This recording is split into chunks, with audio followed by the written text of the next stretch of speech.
উদ্যমী ব্যক্তিত্ব আৰু প্ৰতিভাসমূহক সমাজৰ মাজত লৈ যোৱাৰ আমাৰ এই প্ৰচেষ্টা এডুকাল ইনস্পায়াৰ। ইতিমধ্যে ইয়াৰ আগৰ সপ্তাহত আমি এডুকাল ইনস্পায়াৰ ৫টিকৈ খণ্ড অনুষ্ঠিত কৰিছো। আজি ৬ষ্ঠ খণ্ডত আমাৰ মাজত উপস্থিত আছে পৱন কুমাৰ ছাৰ, কটন বিশ্ববিদ্যালয়ৰ পদাৰ্থ বিজ্ঞান বিভাগৰ প্ৰাক্তন প্ৰবক্তা। বিজ্ঞান বিষয়ৰ বিভিন্ন তেওঁ আলোচনা কৰিছে আৰু বিজ্ঞানৰ বিভিন্ন বিষয়ৰ বিভিন্ন প্ৰকাশ আছে। ছাৰক আমাৰ স্বাগতম জনাইছো। আমাৰ সময়ৰ বাবে ধন্যবাদ জনাইছো। ধন্যবাদ। কিন্তু মোৰ তাত কথাবিলাক অকণমান ভাঙি ভাঙি আহিছে। কিহৰ কাৰণে যেন হৈছে এইটো? চাগে অলপ নেটৱৰ্কৰ প্ৰব্লেম হৈছে চাগে ৱাহিদৰ। কথাবোৰ ছাৰ পুনৰবাৰ আপোনাক ধন্যবাদ জনাইছো আমাৰ এডুকাল ইনস্পায়াৰত জইন কৰাৰ বাবে। ছাৰ, পোনপ্ৰথমে আমি আপোনাৰ ছেছনটোলৈ আগবাঢ়ি যোৱাৰ আগতে আমি আপোনাৰ কথা কিছুমান জানিব বিচাৰিম, আপোনাৰ শিক্ষা জীৱনৰ কথা, আপোনাৰ কৰ্ম জীৱনৰ কথা। ছাৰ, আপুনি আমাক অলপ অৱগত কৰি দিব। মোৰ শিক্ষা জীৱনৰ আৰু কৰ্ম জীৱনৰ কথা। শিক্ষা জীৱনৰ কথা মোৰ বিশেষ তেনেকুৱা স্পেক্টেকুলাৰ একো এক্টিভিটি নাই। যে মোৰ জন্ম চিপাঝাৰত, দৰং জিলাৰ চিপাঝাৰত। তাতেই মই এখন প্ৰাথমিক বিদ্যালয়ত ফুকটাবাৰী গাঁৱৰ প্ৰাথমিক বিদ্যালয়ত পঢ়িছিলোঁ। তাৰ পৰা চিপাঝাৰ উচ্চতৰ মাধ্যমিক আৰু বহুমুখী বিদ্যালয়ৰ পৰা মই মেট্ৰিক পৰীক্ষা পাছ কৰিলোঁ। তাৰ পৰা আহি কটন কলেজত মই তেতিয়া প্ৰাগ বিশ্ববিদ্যালয় বুলি কয়, প্ৰি ইউনিভাৰ্চিটি, আজিকালি সেইটো HCS হৈ গ'ল, তাত মই যোগদান কৰিলোঁ। কটনৰ পৰাই বিজ্ঞানত PU পাছ কৰি মই আকৌ কটনতেই পদাৰ্থ বিজ্ঞানত অনাৰ্ছ লৈ BSc কৰিলোঁ। পদাৰ্থ বিজ্ঞানত অনাৰ্ছ লৈ BSc কৰাৰ পাছত মই MSc কৰিবৰ কাৰণে দিল্লী ইউনিভাৰ্চিটিলৈ গ'লোঁ। দিল্লী ইউনিভাৰ্চিটিত মই ফিজিক্সত MSc কৰিলোঁ। ফিজিক্সৰ MScত মোৰ স্পেচিয়েলাইজেশ্যন আছিলে high energy physics, particle physics and field theory. MSc কৰাৰ পাছত তাতেই মই PhD কৰিম বুলি মন ঠিক কৰিছিলোঁ আৰু মই প্ৰফেচাৰ SN বিশ্বাসৰ লগত যোগাযোগ কৰিছিলোঁ। তেখেতৰ লগত মই কাম অলপ আৰম্ভও কৰিছিলোঁ প্ৰফেচাৰ SN বিশ্বাসৰ তলত। কিন্তু ঘৰুৱা অসুবিধাত মই গুচি আহিব লগা হ'ল। গুচি আহি প্ৰথমতে মই ডিফু কলেজত কেইমাহমান চাকৰি কৰিছিলোঁ, ডিফু চৰকাৰী মহাবিদ্যালয়ত। তেতিয়া এনেকুৱা এটা নিয়ম আছিলে যে চিধা চিধি কটন কলেজত কাকো নিদিয়ে, হয় ডিফু নহয় হাফলং নহয় ইঞ্জিনিয়াৰিং কলেজত প্ৰথমতে কেইমাহমান কৰিব লাগে চাকৰি, তাৰপাছত কটনলৈকে লৈ আহে। কিন্তু ডিফুত কিছুদিন কাম কৰি মই কটনলৈ আহিলোঁ 1984 চনৰ একেবাৰে শেষৰ ফালে। গতিকে 1985 চনৰ পৰা মই একেৰাহে অৱসৰ লোৱালৈকে মই কটন কলেজতে আছোঁ। কটন কলেজ, তাৰপিছত কটন বিশ্ববিদ্যালয়, আৰু ইয়াতে মই গুৱাহাটী বিশ্ববিদ্যালয়ত অধ্যাপক দিলীপ কুমাৰ চৌধুৰীৰ তত্বাৱধানত কোৱাৰ্কছ এণ্ড গ্লুঅনছৰ ওপৰত PhD কৰিলোঁ। গতিকে তাৰ বাহিৰে আৰু বিশেষ শিক্ষা জীৱনত মোৰ একো বিশেষ স্পেক্টেকুলাৰ এক্টিভিটি একো নাই। এইখিনিয়ে শিক্ষা জীৱন আৰু কৰ্ম জীৱনৰ বিষয়ে ক'বলগীয়া কথা। ধন্যবাদ ছাৰ।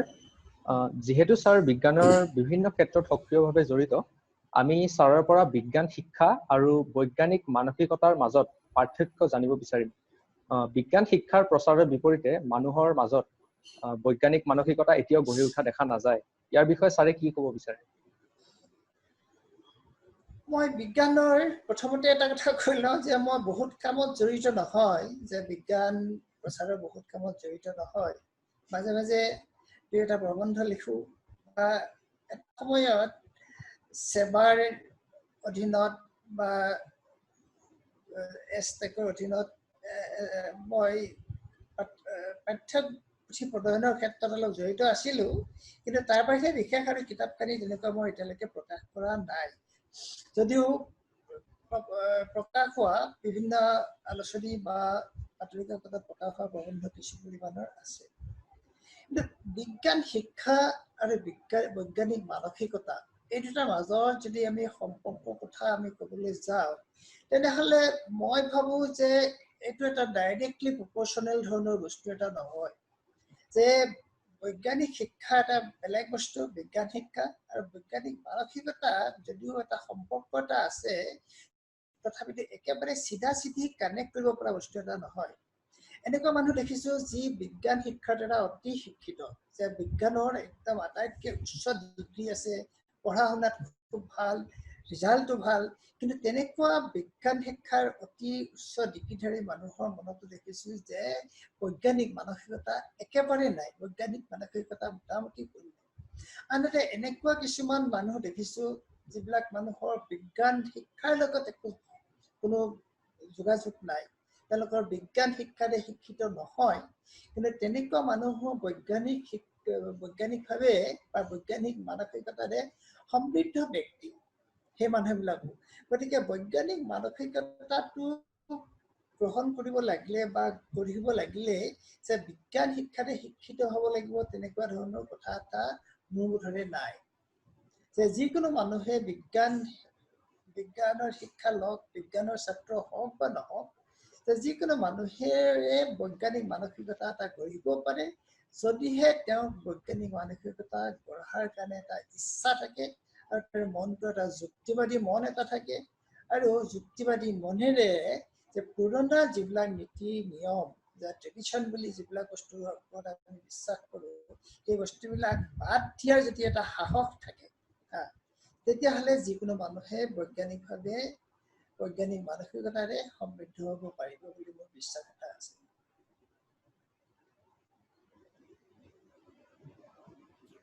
ধন্যবাদ ছাৰ। ছাৰ আপুনি যিহেতু বৈজ্ঞানিক মানসিকতাৰ কথা ক'লেই, মই সুধিব বিচাৰিম যে ছাৰ আজিকালি এতিয়াও আমাৰ বিজ্ঞানত ইমান আগবাঢ়ি যোৱাৰ পিছতো দেখা পোৱা যায় যে বহু ধৰণৰ পিছপৰা গাঁও তেনেকুৱা ধৰণৰ অঞ্চলত এতিয়াও ডাইনী হত্যা বা তেনেধৰণৰ কুসংস্কাৰ এতিয়াও চলি আছে। তেনেধৰণৰ লোকসকলৰ মাজত ধৰক বৈজ্ঞানিক মানসিকতাটো কেনেকৈ আনিব পাৰি? ধৰক মই কেনেধৰণৰ উৎসৰ মাজেৰে তেওঁলোকৰ মাজত বৈজ্ঞানিক মানসিকতাটো বঢ়াব পাৰি? নহয়, কথাটো হ'ল কেনেকুৱা যে বৈজ্ঞানিক মানসিকতা আৰু অন্ধবিশ্বাস এই দুইটা বস্তু ইটো সিটোৰ বিপৰীত। ইটো সিটোৰ বিপৰীত। অন্ধবিশ্বাস নাতৰালে বৈজ্ঞানিক মানসিকতা মানুহৰ মনত আমি সোমাই দিব নোৱাৰো, আৰু আৰু অন্যহাতে আমি যদি বৈজ্ঞানিক মানসিকতা সোমাই দিব নোৱাৰো তেতিয়াহ'লে আমাৰ অন্ধবিশ্বাস আমাৰ নোহোৱা কেতিয়াও নহয়। যে এষাৰ কথা আছে, ইনজাৰ্চেল বুলি এজন আমেৰিকাৰ বিখ্যাত ছচিয়লজিষ্ট, তেখেতে কৈছিলে যে যিকোনো অন্ধবিশ্বাসৰ মূলতে হ'ল আমাৰ অজ্ঞতা। আমাৰ অজ্ঞতাৰ কাৰণে সকলোবিলাক আমাৰ অন্ধবিশ্বাসৰ আমাৰ জন্ম। গতিকে অন্ধবিশ্বাস নোহোৱা কৰিব লাগিলে আমি আমাৰ অজ্ঞতা নোহোৱা কৰিব লাগিব। অজ্ঞতা মানে কেনেকুৱা ধৰণৰ অজ্ঞতা? যে আমি যিটো নলেজ বুলি আমি কওঁ, যে জ্ঞান মানে ধৰ আগতে যে এটা সময়ত যে প্ৰাকৃতিক যিবিলাক ঘটনা আছিলে, সেই প্ৰাকৃতিক ঘটনাবিলাক আমি বুজিব পৰা নাছিলোঁ। প্ৰাকৃতিক ঘটনাবিলাক যিহেতু বুজিব পৰা নাছিলোঁ, গতিকে তাৰ অন্তৰালত কিবা এটা ৰহস্যময় শক্তি, এটা মিষ্টেৰিয়াছ এনাৰ্জি বা ফ'ৰ্চ এটা থকা বুলি আমি কল্পনা কৰিছিলোঁ। আৰু সেইটোৰ সুবিধা লৈয়ে এচাম মানুহে ধৰ্মৰ নামতে হওক বা ট্ৰেডিশ্যনৰ নামতে হওক মানুহৰ মাজত এটা অন্ধবিশ্বাস সোমাই দি তাৰ ওপৰত চলি আছিলে। গতিকে অন্ধবিশ্বাস নোহোৱা কৰিব লাগিলে যে আমাৰ প্ৰথম কথা হৈছে যে সেই বস্তুটো আমি ল'ৰা ছোৱালীক অতি সৰুৰ পৰাই সেই বিষয়ে আমি শিক্ষা দিব লাগিব। যে you have to start from the childhood or from the student life. বেছিভাগ সময়তে আমাৰ কি দেখা যায় যে ল'ৰা ছোৱালীবিলাকে অন্ধবিশ্বাস তেওঁলোকৰ মনৰ পৰা আঁতৰাই পঠাব খোজে, যে ল'ৰা ছোৱালীবিলাক বা সৰু কেঁচুৱাবিলাক জন্মতে তেওঁলোকে অন্ধবিশ্বাস লৈ কেতিয়াও নাহে। কিন্তু তেওঁলোকৰ মনত অন্ধবিশ্বাস কোনে সোমাই দিয়ে? তেওঁলোকৰ মনত অন্ধবিশ্বাসটো সোমাই দিয়ে সমাজৰ বৰমূৰীয়াসকলে, মা দেউতাসকলে, বহুত ক্ষেত্ৰত শিক্ষক শিক্ষয়িত্ৰীসকলেও যে ট্ৰেডিশ্যনৰ নাম লৈ, so' on the basis of tradition তেওঁলোকে কয় যে এইটো কৰিব নাপায়, সেইটো কৰিব নাপায়, সেইটো কৰিব নাপায়। গতিকে এই নাপায় কৰি থাকোঁতেই ল'ৰা ছোৱালীবিলাকৰ মনত অন্ধবিশ্বাসে এটা সময়ত গা কৰি লয়। গতিকে আমাৰ প্ৰধান কামটো হৈছে যে সৰুৰ পৰা ল'ৰা ছোৱালীক আমি এনেকুৱা এটা শিক্ষা দিব লাগে যাতে you have the courage to question the society. যিকোনো এটা বস্তু যদি সন্দেহ এটা হৈছে তেনেহ'লে এই সন্দেহটো প্ৰশ্ন কৰাৰ যিটো সাহস, সন্দেহটোক প্ৰশ্ন কৰাৰ যিটো মানসিকতা, সেই মানসিকতা সৰুৰ পৰা আমি গঢ়িব লাগিব। সৰুৰ পৰা গঢ়িলেহে আমি সমাজৰ পৰা অন্ধবিশ্বাস নোহোৱা কৰিব পাৰিম। যিসকল মানুহ ইতিমধ্যে বহুত বয়স হৈ গ'ল, সেইবিলাক মানুহৰ পৰা অন্ধবিশ্বাস তৎক্ষণাত আমি আঁতৰাব নোৱাৰো। গতিকে আমাৰ টাৰ্গেটটো হ'ব লাগিব গ্ৰয়িং জেনেৰেশ্যন। গ্ৰয়িং জেনেৰেশ্যনক যদি আমি সৰুৰ পৰা কেটছ দ্য নিয়ম, সৰুৰ পৰা যদি তেওঁলোকৰ মনত অন্ধবিশ্বাস আঁতৰাই বৈজ্ঞানিক মানসিকতা আমি লাহে লাহে সোমাই দিব পাৰো, তেনেহ'লে মোৰ বিশ্বাস যে অন্ধবিশ্বাস এটা সময়ত আমাৰ সমাজৰ পৰা সম্পূৰ্ণৰূপে নোহোৱা হৈ যাব। ধন্যবাদ ছাৰ। ইয়াৰ পিছত আমি ছাৰৰ পৰা তেওঁৰ অৱসৰ জীৱনৰ বিষয়ে কিছু কথা জানিব বিচাৰিম। অৱসৰৰ পিছত ছাৰে নিজকে কেনেদৰে ব্যস্ত ৰাখিছে, লগতে সাধাৰণ মানুহৰ মাজত বিজ্ঞান বিষয়টি জনপ্ৰিয় কৰি তুলিবলৈ ছাৰে কিবা পৰিকল্পনা হাতত লৈছে নেকি, সেই বিষয়ে অকণমান জানিব বিচাৰিম। অৱসৰ মানে আচলতে কেনেকুৱা হৈছে, অৱসৰ চৰকাৰে দিছে ঠিকে আছে, কিন্তু ব্যক্তিগতভাৱে মই নিজে একো অৱসৰ লোৱা নাই। চৰকাৰে কৈছে যে আপোনাৰ আৰু কাৰ্যকাল উকলিল, আপুনি এতিয়া কাম কৰিব নোৱাৰে, পঢ়া শুনা কৰাব নোৱাৰে। ঠিকে আছে, আমি চৰকাৰী চাকৰিৰ পৰা আহিলো কিন্তু মই ভাবিছো, মই ব্যক্তিগতভাৱে যে আমি অৱসৰ কেতিয়াও নলওঁ। A teacher never retires. এজন শিক্ষকে কেতিয়াও অৱসৰ ল'ব নোৱাৰে। তেওঁ গোটেই জীৱন ধৰি ছাত্ৰবিলাকৰ লগত ছাত্ৰ হৈ থাকিব বিচাৰে, ছাত্ৰবিলাকক যিমান পাৰে সহায় কৰিব বিচাৰে, আৰু নতুন ছাত্ৰ ছাত্ৰীবিলাকৰ পৰা এজন শিক্ষকে সদায় শিকিব বিচাৰে। That is my mentality actually. এতিয়া প্ৰথম মই চৰকাৰী যোৱা বছৰ মই অৱসৰ লওঁতে আমাৰ বিশ্ববিদ্যালয়ৰ আচাৰ্য মহোদয়ে মোক আকৌ তাতেই কিছুদিনৰ কাৰণে কাম কৰিবৰ কাৰণে অনুৰোধ কৰিলে। মই আৰু এবছৰ তাত কাম কৰিলোঁ। কিন্তু এতিয়া আৰু মই কটন বিশ্ববিদ্যালয়ত কাম কৰি থকা নাই। কিন্তু মোৰ কিছু প্লেন আছে, নোহোৱা নহয়, যে মই কিছুমান প্ৰবন্ধ প্ৰকাশ কৰিছিলোঁ অতীতত, কিছু ঐতিহ্য আছে, মই সেইকেইখনৰ অলপ কিতাপ আকাৰে প্ৰকাশ কৰিম বুলি ভাবিছোঁ। সেইটো এটা। তাৰ বাহিৰেও মোৰ আৰু কেইজনমান মহান ব্যক্তি, বিজ্ঞানৰ কেইজনমান মহান ব্যক্তিৰ জীৱনৰ ওপৰত তেওঁলোকৰ জীৱনী দুখনমান মোৰ লিখা মন আছে। জীৱনী দুখনমান লিখা মন আছে। কাৰ কাৰ জীৱনী লিখাৰ মন আছে মই এতিয়া ব্যক্ত নকৰোঁ, কিন্তু অলপ মোৰ মন আছে। গতিকে মই ভাবিছোঁ তেনেকুৱা দুখনমান জীৱনী লিখিম। আৰু তাৰ বাহিৰেও মই যে বৈজ্ঞানিক মানসিকতা এটা গঢ়িবৰ কাৰণে বা সমাজত বিজ্ঞানৰ প্ৰচাৰ কৰিবৰ কাৰণে যে সৰু সুৰা প্ৰবন্ধ পাতি হওক বা বিভিন্ন টক বা তেনেকুৱা অনুষ্ঠানৰ জৰিয়তে হওক, যে মই প্ৰচাৰ চলাই যাম যেতিয়ালৈকে পাৰোঁ, তেনেকুৱা এটা মনোভাৱ কৰি ৰাখিছোঁ। সেইবিলাক ঠিক সংকল্প বুলি ক'ব নোৱাৰি, সময়ত দেখা যাব কিমান দূৰ মই কৰিব পাৰোঁ। তাৰ কাৰণে তোমালোকৰ সহযোগ লাগিব। ইমানখিনিয়ে, মোৰ বহুত ডাঙৰ পৰিকল্পনা আৰু নাই তেনেকে।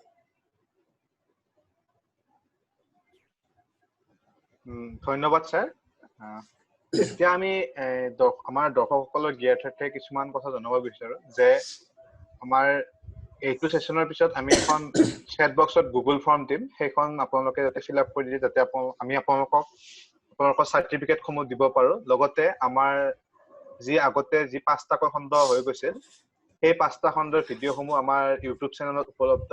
আমি এই ভিডিঅ'বোৰ আপোনালোকে আমাৰ ইউটিউব চেনেলত গৈ চাব পাৰে। আমি লিংকটো চেট বক্সত দি দিম। লগতে আমি এইটো ছেশ্যনৰ ভিডিঅ' আমাৰ ইউটিউব চেনেলত আপলোড কৰিম। এতিয়া আমি ছাৰক তেওঁৰ ছেশ্যনটো আৰম্ভ কৰিবলৈ অনুৰোধ জনাইছোঁ। ধন্যবাদ।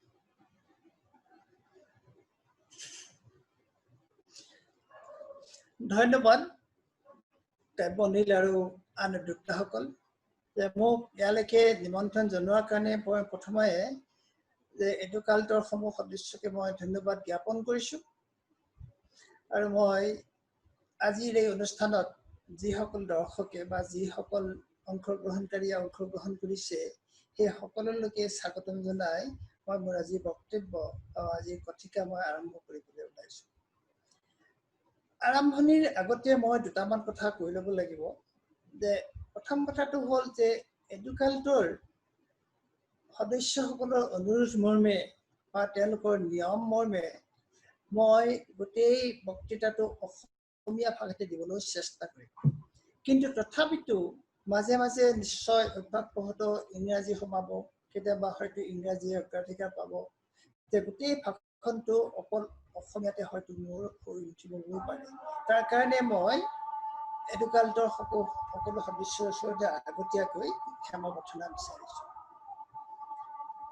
দ্বিতীয়তে যে মোক কোৱা হৈছিলে যে এই বক্তৃতাটো যে আণ্ডাৰ গ্ৰেজুৱেট স্নাতক মহলাৰ আৰু তাতকৈ তলৰ উচ্চতৰ মাধ্যমিকৰ ছাত্ৰ ছাত্ৰীৰ কাৰণে হ'ব লাগে ইয়াত পোষ্ট গ্ৰেজুৱেট লেভেলৰ ছাত্ৰ ছাত্ৰীও থাকিব বা বেলেগ পাব্লিক মানুহো ইয়াত থাকিব পাৰে কিন্তু লেভেলটো যে আণ্ডাৰ গ্ৰেজুৱেট আৰু হায়াৰ ছেকেণ্ডাৰী লেভেলৰ ছাত্ৰ ছাত্ৰীৰ কাৰণে হ'ব লাগে গতিকে মই যৎপৰোনাস্তি চেষ্টা কৰিম কি ধৰণে বিশেষ অংকলৈকে নোযোৱাকৈ আৰু সাধাৰণ মানুহৰ কাৰণে কিছু দূৰ সহজবোধ্য হোৱাকৈ মই গোটেই বস্তুখিনি বুজাব পাৰোঁ মই কিমান দূৰ সফল সময় নাজানো কিন্তু মই চেষ্টা কৰিম কিন্তু বিষয়টো ইমান দীঘলীয়া যে আচলতে মই কিমান দূৰলৈকে যাব পাৰোঁ ক'ব নোৱাৰোঁ মই উদ্যোক্তাসকলক কৈছোঁ যে সময় অকণমান বেছি হৈ যোৱাৰ লগে লগে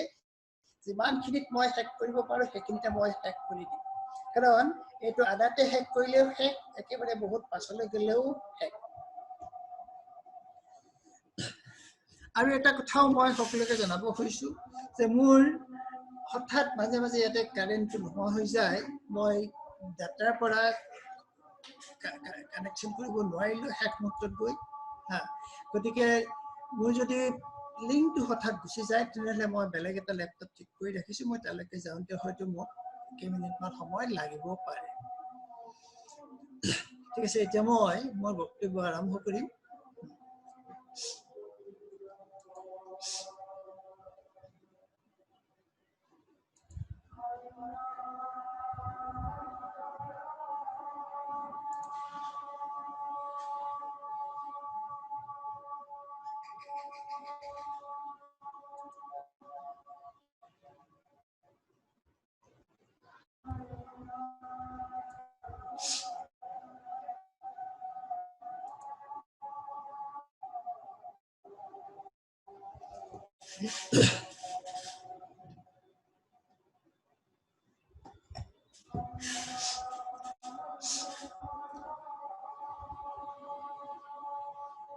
বাহিৰৰ শব্দটো অকণমান চাবলৈ মই ৰখিছোঁ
মই এক মিনিট ৰৈছোঁ শব্দটো নোহোৱা হ'বৰ কাৰণে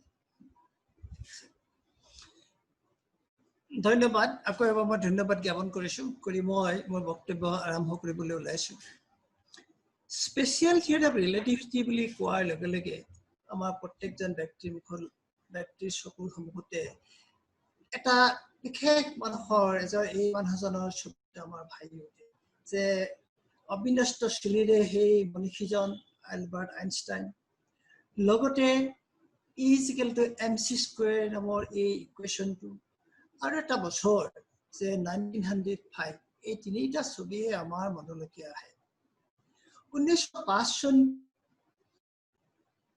হয় যে এলবাৰ্ট আইনষ্টাইনৰ এনাছ মিৰাবিলিছ দ্য মিৰাকুলাছ ইয়াৰ সেই এটা বছৰতে এলবাৰ্ট আইনষ্টাইনে এনেকুৱা কিছুমান কাম কৰি পেলাইছিল তাকো এজন সাধাৰণ প্ৰাণী হিচাপে কৰি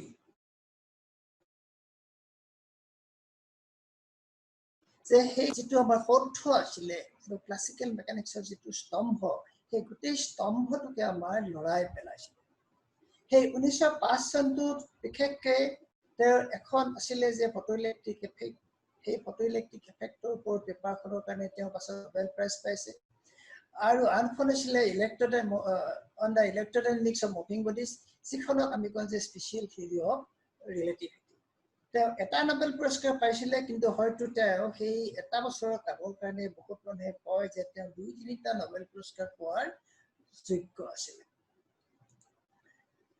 এতিয়া আমি ৰিলেটিভিটি আমি যেতিয়া কওঁ যে special theory of relativity so the first question that comes to our mind is that what is relativity and what is so special আমি এক স্পেশাল বুলি কিহৰ কাৰণে কৈছো আৰু ৰিলেটিভিটি মানে আমি কি বুজো মই একেবাৰে সাধাৰণভাৱে এটা এক্সাম্পল লৈছো এটা উদাহৰণ যে এখন ছবি যে ব্যাটসম্যান জনে বল এটা মাৰি পঠাইছে 30 মিটাৰ পাৰ সেকেন্ড ভেলোচিটি এই আউটফিল্ডৰ ফিল্ডাৰ জনিয়ে যে 10 মিটাৰ পাৰ সেকেন্ড ভেলোচিটিত সেই বলটো ধৰিবৰ কাৰণে আগবাঢ়ি গৈছে এতিয়া প্ৰশ্নটো হৈছে যে এই ফিল্ডাৰ জনিয়ে যে বলটো কিমান বেগত তেওঁৰ ওচৰলৈকে অহা দেখিব যে the ball is approaching the fielder with a velocity of 40 meter per second ঠিক একেদৰে যদি এই ছোৱালীজনীয়ে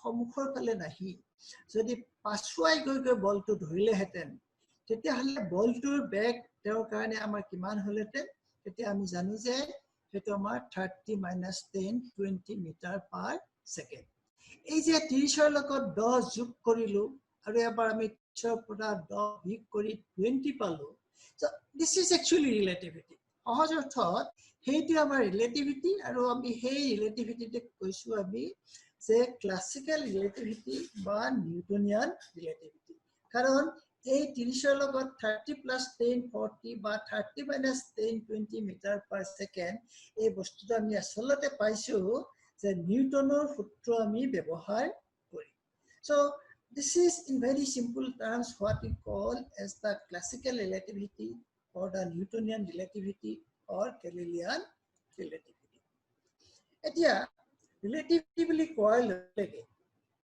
যে আমাৰ প্ৰশ্ন আহি পৰে যে আমি বস্তু এটাৰ বেগ বস্তু এটাৰ অৱস্থান সেই বস্তুবিলাক আমি জুখিব পাৰিব লাগিব বস্তু এটাৰ অৱস্থান বা তাৰ বেগ এইবিলাক আমি জুখিবৰ কাৰণে যে আমি সাধাৰণতে কিহৰ সহায় লওঁ আমি কওঁ যে we have to have certain frames of reference আমাৰ কি জুখিব যে কোনোবা এটা ঘটনাৰ যে কিমান ঠাইত হৈছে কোনখিনি ঠাইত হৈছে আৰু কিমান সময়ত হৈছে সেই বস্তুটো আমাৰ নিৰ্দেশ এটা কৰিব ৰিলেটিভিটি সাধাৰণতে আমি দুটা ফ্ৰেম লওঁ This is one frame of reference. We say that this is one frame of reference. This frame of reference is a rest. A manujon rested as with respect to the earth, at rest. And this man is moving with a constant velocity v along a constant direction, x direction. X direction direction to x direction. So since this second frame is moving with a constant velocity in a particular direction, that's why the theory of relativity that will develop, it is called special theory of relativity.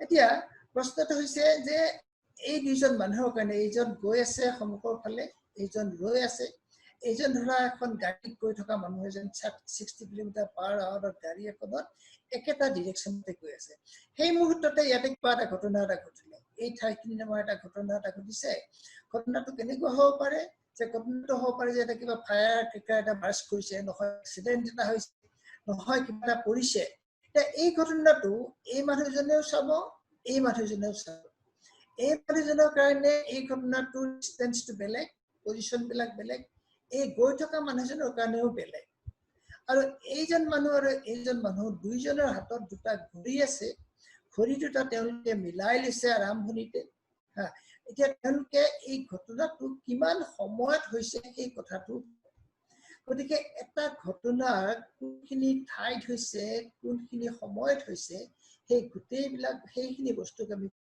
কওঁ যে coordinate of N event গতিকে event এটা coordinate যদি আমি জানো তেতিয়াহ'লে ইভেন্টৰ বিষয়ে আমি গোটেইখিনি বস্তু আমি গম পাম ৰিলেটিভিটি আচলতে কৈছে কি যে এই ঘটনাটো যে এইজন মানুহেও জুখিব এইজনেও জুখিব এই জোখাৰ যিটো তেওঁলোকৰ মাজত যিটো ডাটা সেই ডাটাৰ মাজত যিটো ৰিলেশ্যনশ্বিপ ইটোৰ পৰা সিটোলৈকে আমি কেনেকৈ যাব পাৰোঁ সিটোৰ পৰা ইটোলৈকে আমি কেনেকৈ আহিব পাৰোঁ সেই দুটাৰ মাজত আমাৰ এটা ৰিলেশ্যনশ্বিপ দিয়ে so that relationship in classical mechanics or Newtonian mechanics is called the Galilean relationship or Galilean transformation গতিকে আমি Galilean relativity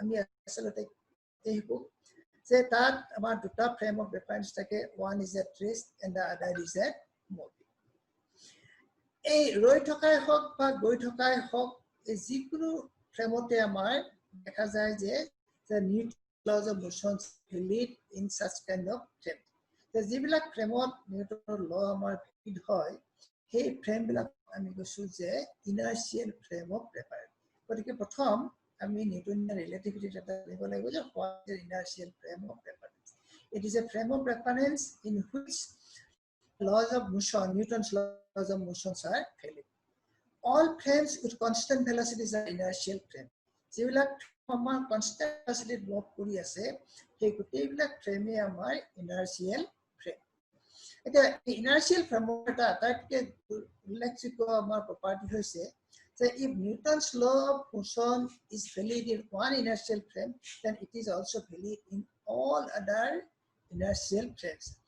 Age to observation, the Newton's laws of motion are valid in all inertial frames of reference, irrespective of their velocities. If the velocity is constant, that is called the Newtonian relativity, principle of relativity, or Galilean invariance. So Galilean invariance is a very important property of classical mechanics. A Galilean transformation, a manhajane jokha quantity bilak, or a manhajane jokha quantity bilak ami a gita equation dara ami connect koribo. Je ei jone goi thoka manhajane jibilak bostu amar jokhibo ei quantity bilakok ami koisu x dash y dash z dash and t dash. আৰু এই মানুহজনে এই ঘটনাটোৰ যিবিলাক coordinate বা time থাকিব সেইবিলাক হ'ল x y z and t and with this equation these are connected meaning to হৈছে যে if this person measures then the second person can find out the coordinate of the event by using this equation without actually measuring it আৰু এটা ইনভাৰ্স equation পাই সেই ইনভাৰ্স ইকুৱেশ্যনলৈকে মই যাওঁ বাৰু আৰু এই ইকুৱেশ্যন কিটাৰ পৰা আমি ভেলচিটি ট্ৰান্সফৰমেশ্যনটো আমি উলিয়াব পাৰো এনেকুৱাকে u dash is equal to u minus v v টো হৈছে এই ফ্ৰেমটোৰ ভেলচিটি u টো হৈছে যিকোনো বস্তু এটাৰ ভেলচিটি যে গাড়ী এখন হওক মানুহ এজন হওক সেই মানুহজনৰ velocity as measured by this person তেতিয়াহলে এই মানুহজনৰ কাৰণে সেই ভেলচিটিটো কিমান হ'ব যে u minus v এই গোটেইখিনি বস্তু লগ লাগি হৈছে আমাৰ classical relativity or Newtonian mechanics okay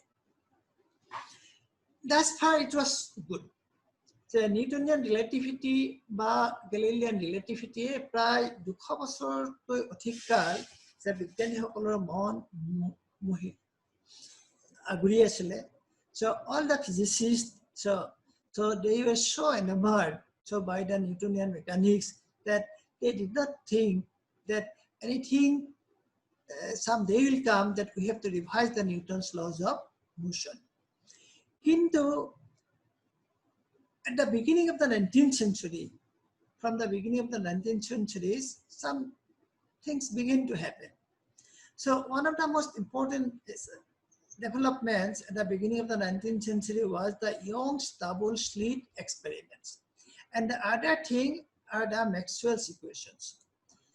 So Young's double slit experiments, so this is just diagram or sketch diagram of the Young's double slit experiments. So I'm not going to describe it, but this experiment is said to be the mother of all experiments.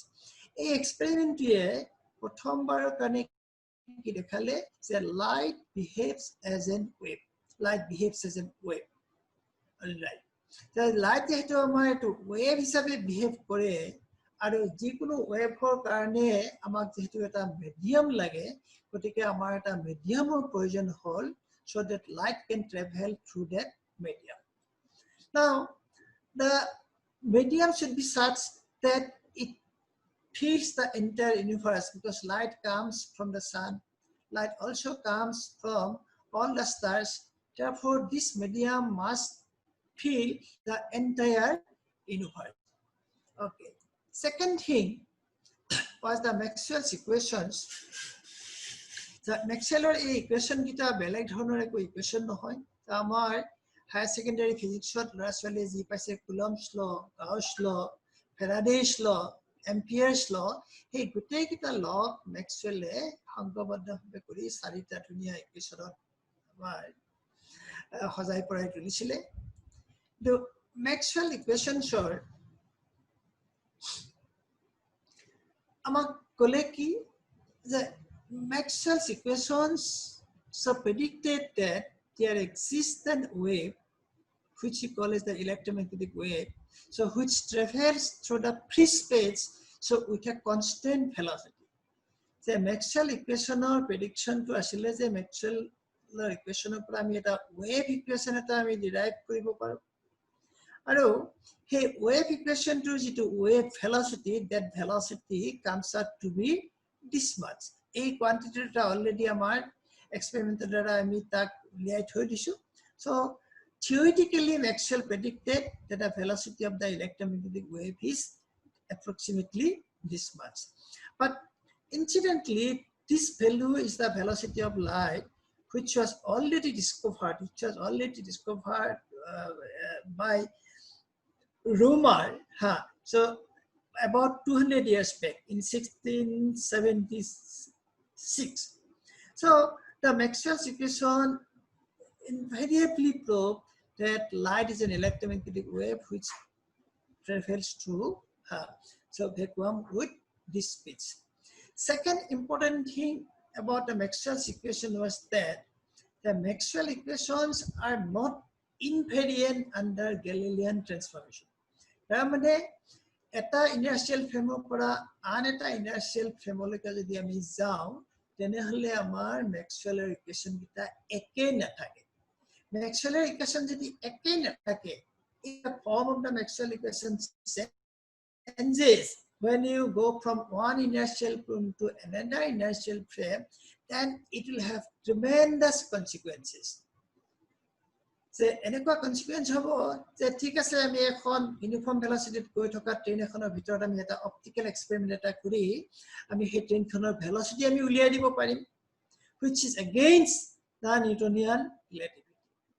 আৰু এনেকুৱা হ'ব পাৰে যে international space ষ্টেচনত থকা আমাৰ যিমান বিলাক আমাৰ ইলেক্ট্ৰমেগনেট আছে সেই ইলেক্ট্ৰমেগনেট বিলাকে ইন্টাৰনেশ্যনেল স্পেচ ষ্টেচনৰ in one half of the orbit, so they are weaker, and in the other half of the orbit, so they are stronger.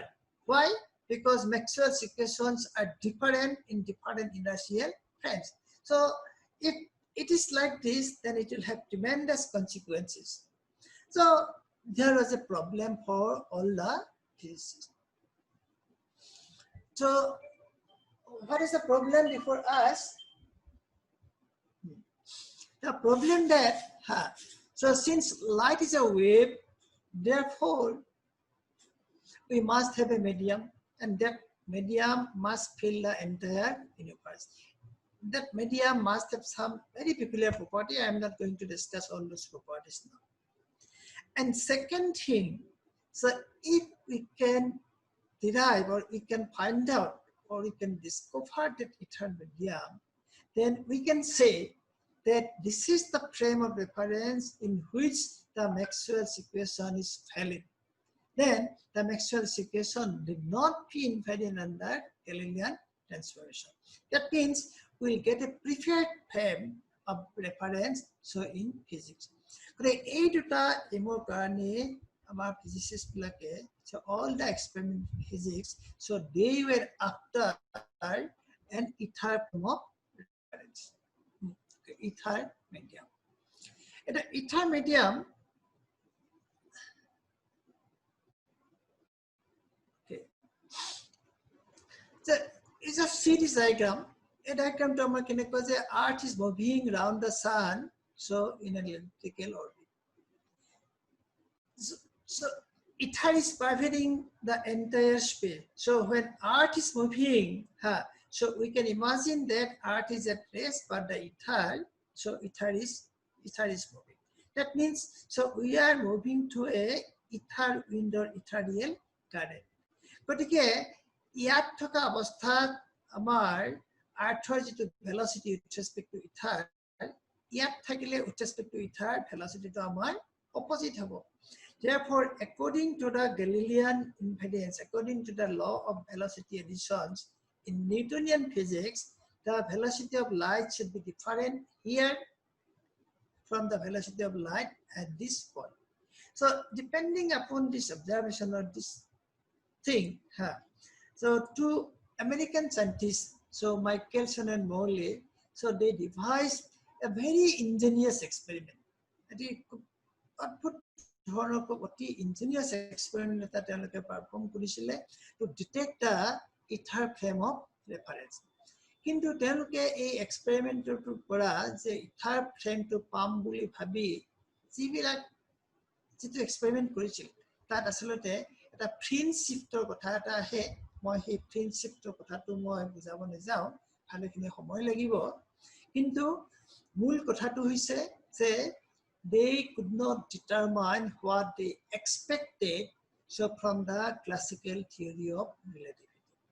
So if the Newtonian mechanics is correct, they expected something, but according to their expectation, they did not find anything.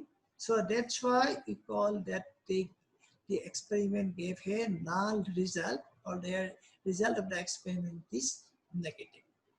So many people could not accept the result of these experiments for many years. তেওঁলোকে বহুত বেলেগ ধৰণৰ invention কৰিলে, এটো কাৰণে হৈছে, এটো কাৰণে হৈছে, এটো কাৰণে হৈছে। যে কিন্তু যিমান বাৰে মাইকেলসন মৌলিয়ে সেই এক্সপেৰিমেন্টটো আমাৰ কৰিছিলে, তেওঁলোকে পাহাৰৰ ওপৰত কৰিছিলে, পৰ্বতৰ ওপৰত কৰিছিলে, যে বছৰটো বেলেগ সময়ত কৰিছিলে, বেলেগ ধৰণে কৰিছিলে, কিন্তু প্ৰত্যেকবাৰে দেখিলে যে so there is no ether medium. They could never detect an ether medium. So if they could not detect an ether medium, so that will pose a great problem. So what to do? A experiment to say one of the greatest failed experiments in the history of physics, perhaps in the history of science. But the irony is that the greatest failed experiments, because of the greatest failed experiments, both the scientists, both the physicists, they were awarded the Nobel Prize. So in 2000, oh, sorry, no, it is not 2007. So it is 1907. So it was a failed experiment. So, but because of the failed experiments, they were given the Nobel Prize in the 1907. 1907, 20th century already. But okay, so you please don't fear about the failed experiment. So you might fail, but of course, you might also get the Nobel Prize. Who knows? Failed experiment, how about we may be a failure, but that failure so must give a new result.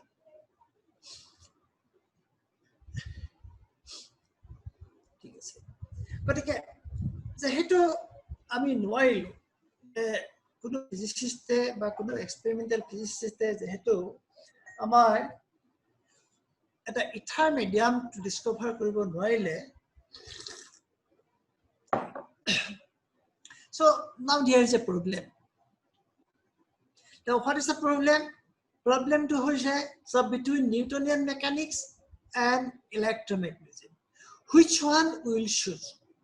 আমি Newtonian মেকানিক্সত ধৰি থাকিম, আমি নিউটনৰ সূত্ৰটো আমি সঁচা perfect বুলি কম, নে ম্যাক্সওয়েলছৰ equation কেইটা আমি সঁচা বুলি কম?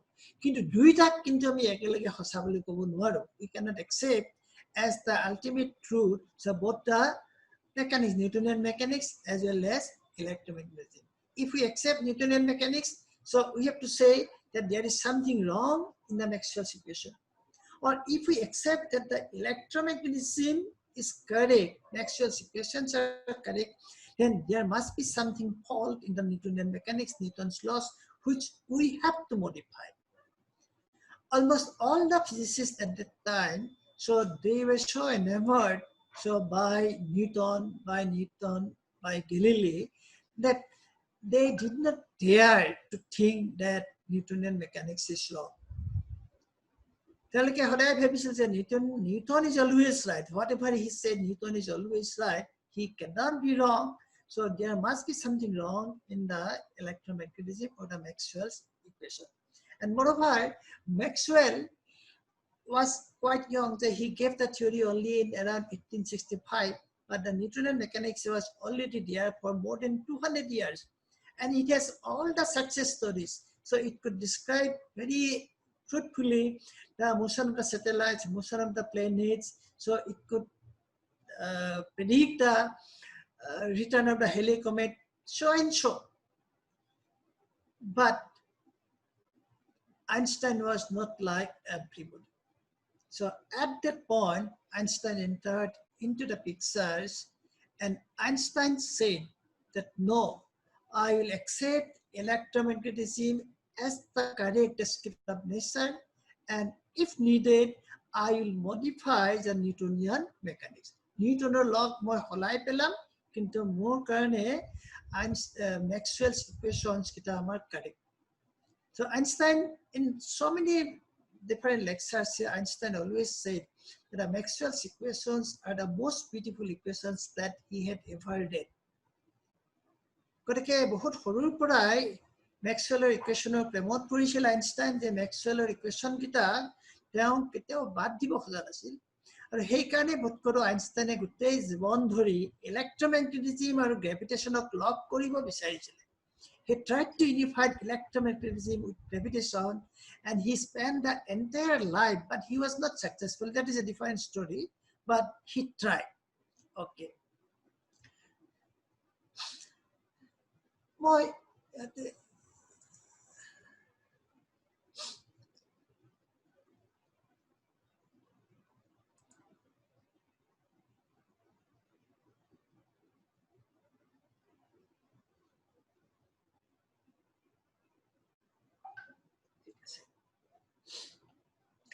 আইনষ্টাইন যেতিয়া প্ৰায় 16 বছৰ আছিলে, so আইনষ্টাইনে কিছুমান এক্সপেৰিমেণ্ট কৰিছিলে ঠিক নিজৰ কল্পনাতে, in his own brain.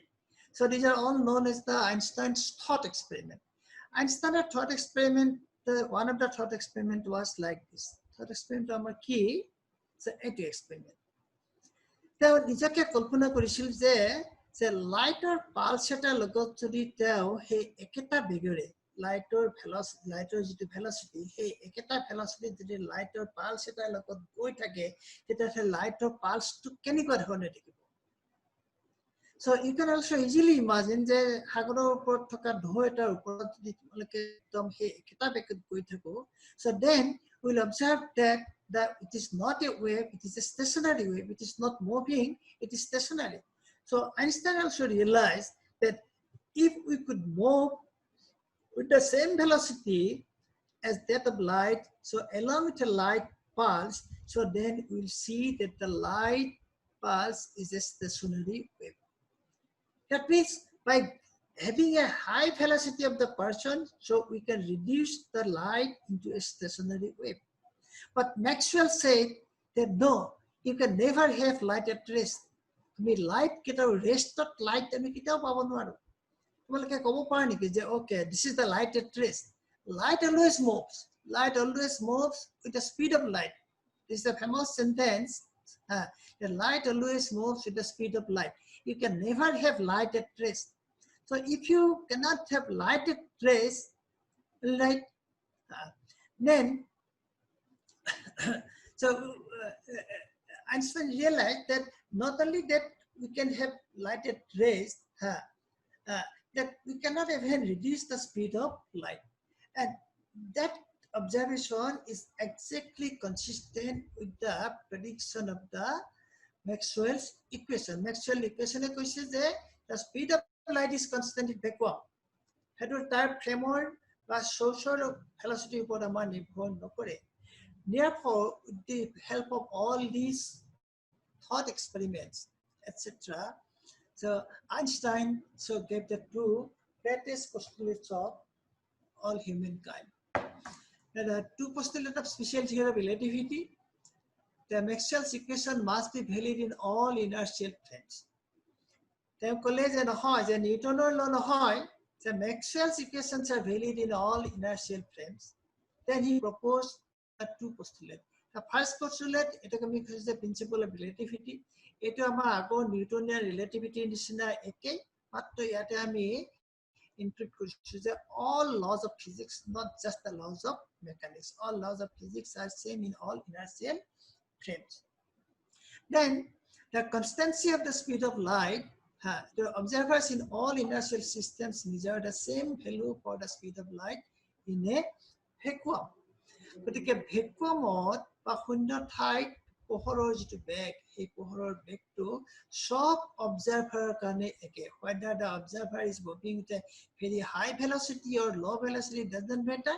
So everybody will measure the velocity of light to be same. So at face value it does not seem like a very revolutionary thing. But it was one of the most revolutionary postulates, revolutionary assumptions in the history of physics. So Einstein, he gave up the idea of absolute time. He gave up the idea of absolute space. So in favor of another absolute, and that another absolute is the constancy of the speed of light. Now, eta absolute dharana amar batle he absolute dharana to amar asile ki that absolute idea was the absolute time, absolute space in the Newtonian mechanics. So Einstein said, okay, let us forgive it. Let us forget about the absolute time, absolute speed, but let us take that the speed of light in vacuum is the new absolute. So for the sake of new absolute, he gave up the old absolute, and this is the most revolutionary postulate in the history of one of the most. Okay.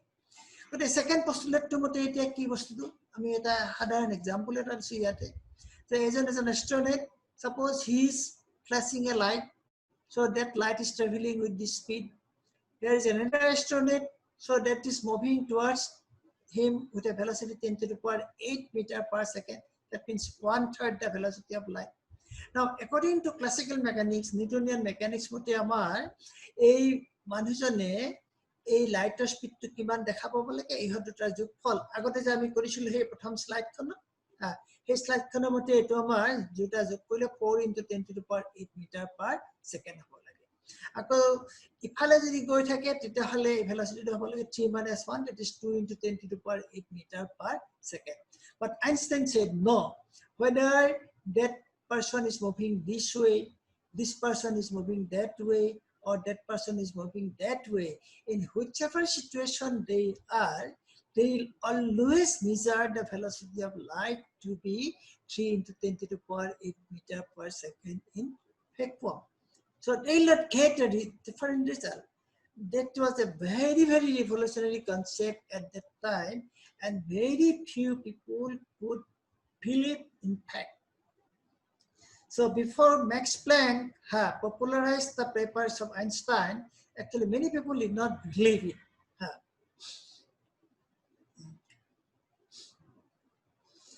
Okay, but Einstein দেখিলে যে ঠিক আছে যেহেতু মই নতুন দুটা postulate দিলো গতিকে আগৰ যেটি আমি Galilean transformation equation কিটা আমি ব্যৱহাৰ কৰিছিলো he Galilean transformation kita holai ami beleg transformation equation ami koribo lagibo. So based on the two postulates of special theory of relativity, so he has derived the new transformation equation. So agote amar x dash is equal to x minus vt, y dash y, z dash z, t dash is simply t asile yat amar eta gamma factor eta ahikol gamma ইয়াতে আকৌ এটা v/c² x আহিছে gamma হৈছে 1 by root over 1 minus v square by c square. It is a v2 হৈছে a frame to আমাৰ velocity. এতিয়া যদি আমাৰ v2 খুব কম হয়, if v is very small in comparison to the velocity of light, which is a very high quantity, 3 lakh kilometer per hour. গতিকে তেনেকুৱা ক্ষেত্ৰত আমাৰ এই টাৰ্মটো আমি নেগলেক্ট কৰিব পাৰো. নেগলেক্ট কৰিলে গামাটো আমাৰ 1 হৈ যাব. v by c square neglect কৰিলে এই টাৰ্মটো আমাৰ 0 হ'ব. So t dash becomes t, x dash becomes x minus pt. That means we'll go back to the Galilean transformation. This means, so if the velocity of the frame of reference or the velocity of the body is small, in that case, the special theory of relativity will turn into the Newtonian theory of relativity or Newtonian physics. So this is one of the greatest achievements of any theory. So when we give a new theory and we have already some established results, that a new theory must be such that it can explain the already established result or already established theory as a certain approximation. গতিকে ইয়াতেও আমাৰ আইনষ্টাইনে যি তেওঁৰ theory of relativity দিলে, theory of ৰিলেটিভিটিৰ একদম পাইভটেল equation কেইটা হৈছে আমাৰ এই ইকুৱেশ্যন কেইটা. So all these equations reduced to the Newtonian transformation equation if the velocity is very small in comparison to the velocity of light. That means in the special theory of relativity are inscribed also the Galilean or the Newtonian or classical, whatever we give it the name, classical theory of relativity. Okay. How much time I have more?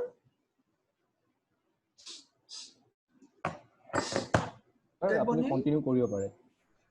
Okay. I can continue, no? Yeah. Okay. গতিকে so এই স্লাইডখনৰ ওপৰত মই অলপ বেছি সময় দিয়াৰ কাৰণটো হৈছে যে these are the main results of the special theory of relativity or the two postulates of the special theory of relativity.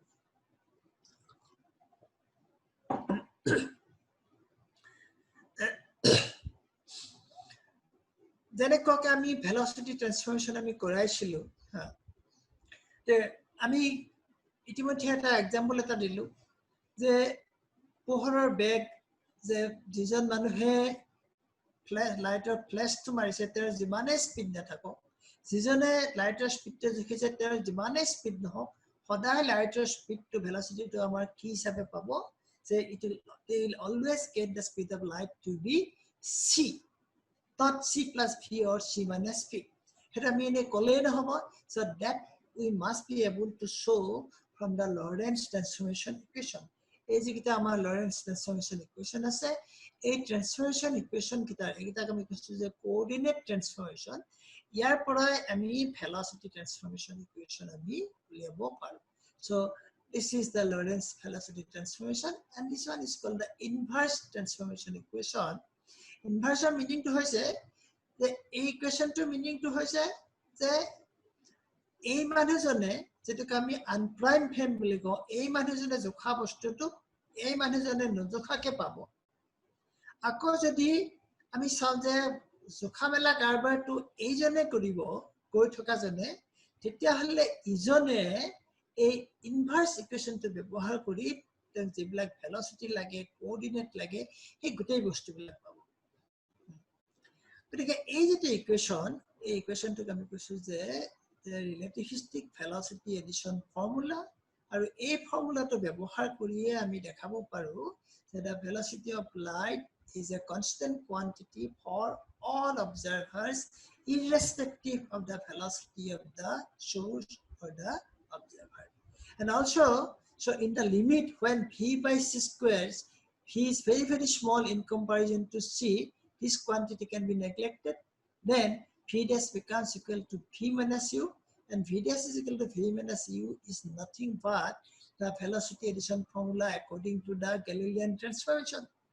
That means, so we can go back from this equation so to the classical velocity addition or velocity transformation equation.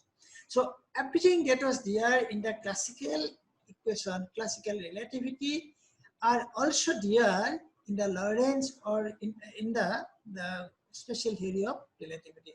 So why do you call them as not the Einstein but the Lorentz transformation equation or the velocity or Einstein equation? Okay, it has got some historical reasons. So a scientist called Lorentz, he in fact derived all this formula in order to describe the negative result of the Michelson-Morley experiments. So without from any first principle. First principle means কোনো প্ৰিন্সিপলৰ পৰা আৰম্ভ নকৰাকে মাত্ৰ মাইকেলসন-মৰ্লেৰ এক্সপেৰিমেন্টটো নাল result explain কৰিবৰ কাৰণে Lawrence নামৰ সাইন্টিষ্ট এজনে এই ইকুৱেশ্যন কিটা আগতে ডিৰাইভ কৰিছিলে সেইকাৰণে তেওঁৰ নামেৰে এই ইকুৱেশ্যন কিটাক আমি লৰেন্স ট্ৰান্সফৰ্মেশন ইকুৱেশ্যন বুলি কওঁ আমি আইনষ্টাইন ট্ৰান্সফৰ্মেশন ইকুৱেশ্যন বুলি নকওঁ okay the next question that from the Lorentz transformation equation or from the two postulates of the special theory of relativity, whatever you call, দুটা একেটাই কথা সেই দুটা postulateৰ পৰা আমি কিছুমান অদ্ভুত ৰিজাল্ট কিছুমান আমি পাওঁ যে এই অদ্ভুত ৰিজাল্টৰ মই তিনিটা দেখুৱাইছো আছে আৰু কিছুমান দুটা বস্তু কিন্তু ইম্পৰ্টেন্ট আছে length contraction, time dilation, and variation of mass or mass variation. Our classical physics or Newtonian physics or our length বুলি ক'লে আমি যেটো বস্তু বুজাইছিলো সেই lengthৰ ধাৰণাটো আমাৰ সলনি হৈ গ'ল time টো আমাৰ সলনি হৈ গ'ল টাইমৰ ধাৰণা আৰু মাছৰ ধাৰণাও আমাৰ সম্পূৰ্ণৰূপে আইনষ্টাইনৰ থিওৰি অফ ৰিলেটিভিটিয়ে সলনি কৰি পেলালে কেনেকৈ So, যে কি ধৰণে আমাৰ সলনি হ'ল সেই বস্তুটো জানিবৰ কাৰণে আমি এটা টাৰ্ম এটা আমি বুজিব লাগে আসলতে সেই টাৰ্মটোক কৈছো আমি যে প্ৰপাৰ টাৰ্ম সেই টাৰ্মটো কৈছে proper length proper time proper mass এটো কথা সকলোৱে বুজিব পাৰিব এটো একো ডাঙৰ বস্তু এটা নহয় যে প্ৰপাৰ লেংথ প্ৰপাৰ টাইম আৰু প্ৰপাৰ মাছ বুলি ক'লে আমি আসলতে কি বুজো যে আমি যদি লেংথ এটা বিচাৰ কৰিছো কোনোবা যিকোনো বস্তু এটা যিকোনো বস্তু এটা যদি মাছ জুখিছো বা যিকোনো দুটা ঘটনাৰ মাজৰ মই টাইম ইন্টাৰভেল লিখিছো এটা ঘূৰিৰে এই জুখা বস্তুটো আৰু জুখা মানুহজন যিজন মানুহক আমি অবজাৰ্ভাৰ বুলি কওঁ তেওঁলোক যদি ইটো সিটোৰ সাপেক্ষে একো ৰিলেটিভ ভেলচিটি নাথাকে ইটো সিটোৰ সাপেক্ষে যদি ৰৈ থাকে তেতিয়াহলে যিকিটা কোৱান্টিটি পাব সেই কোৱান্টিটি কিটা আমি কৈছো যে proper quantity So proper length, proper time, proper mass is amar. So these are the quantity measured by a person with respect to whom the body is at rest. So the clock is at rest and the mass is at rest. Ako goi thoka bostu etar length to jodi roi thoka manu ejone jukhe teo jitu pabo he length to ami koisu L. Goi thoka ৰৈ থকা মানুহজনে গৈ থকা frame এটাৰ ঘটনা এটা যদি আমাৰ তাৰ টাইম ইন্টাৰভেলটো জুখে হেতুক আমি কৈছো ডেল্টা টি গতিকে এই গোটেইটা কোৱান্টিটি লেংথ টাইম আৰু মাস আমাৰ ফান্ডামেন্টালি আমাৰ সলনি হৈ গ'ল length becomes less by a quantity gamma মনত ৰাখিব লাগিব যে গামাৰ ভ্যালুটো হৈছে আমাৰ একতকে আমাৰ বেছি is 1 by 1 minus root of 1 minus p by t square by c square so this is a quantity less than 1. So root over of quantity less than 1 is always less than 1. So 1 by something less than 1 is greater than 1. So gamma is greater than or equal to 1. So the length measured by a body for by a man for a moving body is less than its actual length. So time increases by the same factor and mass increases by the same factor. Let us discuss this quantity. Length contraction বুলি ক'লে আমি আসলতে কি বুজিছো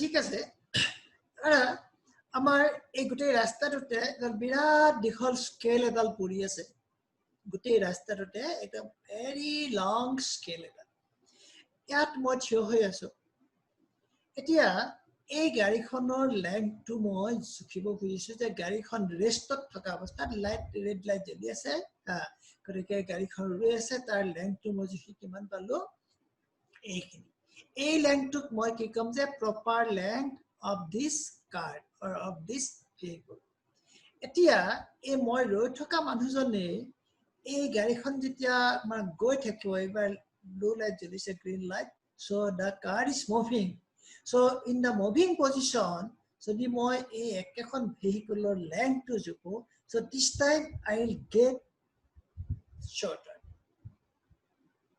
কোনে জুখিব লাগিব important কথাটো ৰৈ থকা মানুহজনে so for this man ইয়াতে থকা মানুহজনৰ কাৰণে for this man this car is moving this vehicle is moving so this man or I so I'll get the length of this vehicle shorter than its actual length when it is at rest. The length context or main bostu. Eta example eta me aru eta mo example eta desu. Etu dhara eta amar spherical ball eta. It is spherical bostu eta. All right. So suppose this ball is moving along this direction. Eta length contraction amar kuntu direction on hoy. Length contraction to hodai hoy along the direction of motion of the body.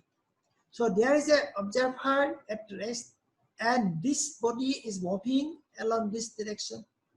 So as the velocity of the body increases, so its length along this direction, this length decreases. But along this direction, in the perpendicular direction to the velocity, so it remains same. So the diameter along this direction remains constant, but the diameter along this direction decreases, so it becomes an oval. It is an oval with more eccentricity. Then it almost like a solid disk. গতিকে তোমালোকৰ মাথাত যদি খুব পেটুৱা কোনোবা আছা ছাত্ৰ ছাত্ৰীৰ যে খুব খিনাব ধৰা ইচ্ছা কৰিছা যে so let us বেলেগৰ ওচৰত মই ক্ষীণ হিচাপে চাব খুজিছো so you have to move with a very high velocity comparable to the speed of light then everybody will see that okay you don't have that such a belly so your belly is now shrinking. Okay. Next important thing about the special relativity is time dilation. I think I find it most difficult to explain it. In simple language, time dilation amar ki bujabo je eta sentence a moving clock goes slow. A moving clock goes slow. But the moving clock goes slow for whom? For the moving person or for another? The moving clock goes slow for a person who is at rest. Etu example moi loisu je ekhon amar space car ekhon ase yate manu ejon ase thik ase yate ghori eta ase so this space car so is traveling along a constant direction with a very high velocity 0.99 c. There is another person, this person is at rest their hatat thoka etu ghori aru ehlo hatat thoka ghori duita ghori amar eke synchronized. All right. Etia এই মানুহজনে ৰৈ থকা মানুহজনে কব যে এই মানুহজনক যে গৈ থকা মানুহজনক কব যে তোমাৰ ঘড়ীটো স্লো গৈছে ঘড়ীটোৱে যিমান যিটো ৰেটত মোৰ সময় আগবাঢ়িছে তোমাৰ ঘড়ীটো তাতকে স্লো গৈছে যে অলৰাইট ইয়াতে যদি সময় ইমান দেখাইছে ইয়াতে মোৰ সময় এখিনি দেখাইছে কিন্তু ঘড়ীটো স্লো গৈছে বাট টাইম ডাইলেটস এটা মানে আমাৰ ইকুয়েশনটো হৈছে time delta t is a gamma delta t naught. Gamma is greater than 1. Time is dilation, but the clock goes slow. এই ঘটনাটো আমাৰ কেনেকুৱা আমি বুজাবৰ কাৰণে যে আমাৰ যেটো ধৰ পেন্ডুলাম ক্লক আমাৰ পেন্ডুলাম ক্লকৰ কথা পেন্ডুলাম ক্লকটো আমাৰ কেনেকুৱা যে পেন্ডুলাম ক্লকটোৰ সো ইফালৰ পৰা সিফালে লৈকে এটা টিক মাৰাৰ লগে লগে আমাৰ 1 সেকেন্ড আকৌ ইফালে আহাৰ লগে লগে আমাৰ 1 সেকেন্ড মানে দুটা ঘটনাৰ মাজৰ যেটো টাইম ইন্টাৰভেল একে দুটা ঘটনাৰ মাজৰ টাইম ইন্টাৰভেলটো এই মানুহজনে কব যে গৈ থকা মানুহজনৰ কাৰণে সেই টাইম ইন্টাৰভেলটো আমাৰ বেছি it takes more time. So for the same two events, the interval is more. Since the interval is more, so its time goes slow. একেদুটা ঘটনাৰ মাজত বেছি সময় লাগে, একেদুটা ঘটনাৰ মাজত কম সময় লাগে।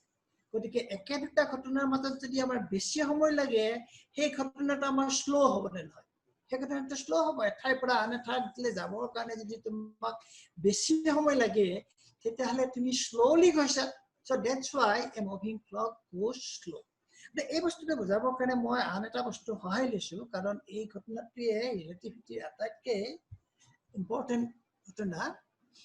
যে আমি ইমাজিন কৰোঁ, ধৰা এটা আমি এটা ক্লক এটা বনাইছো, ক্লকটো কেনেকুৱা, ইয়াত এখন মিৰৰ আৰু ইয়াত এখন মিৰৰ এখন আছে।